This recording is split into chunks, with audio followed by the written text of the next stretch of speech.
దేవుడి ఆశీర్వాదాలను నిర్లక్ష్యం చేయకండి. ఏశావు దేవుడు ఆశీర్వదించాలని ఆశించినప్పటికీ, ఎన్నో విధాలైన అవకాశాలు ఇచ్చినప్పటికీ నిర్లక్ష్యం చేసుకున్నాడు కాబట్టి భ్రష్టుడైపోయాడు.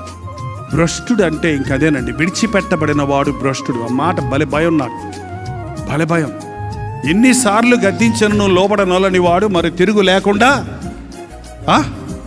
6 నెలలు హాస్పిటల్లో ఉండి మరణించను అంటేనండి భలే ఉంటుంది. ఎందుకంటే మంచం మీద పడుకున్నప్పుడు చాలామంది కంట పైకి చూస్తారంటే, ఎందుకంటే మంచం పడుకుంటే ఎట్టు కుడతాం, ఇట్టగా పడుకుంటే పైకి చూస్తాం కదా, అప్పుడుదా కింద చూస్తాం మనం. అప్పుడుదాకా అబ్బా నా బలము, నా ఉద్యోగం, నా ఫ్రెండ్స్, నా అర్థం. పడుకున్నప్పుడు పైకి చూస్తాడు మనుషుడు. మీరు ఎప్పుడైనా పైకి చూస్తారా? ఎప్పుడు భూలోకంలో చూసుకోవటమేనా?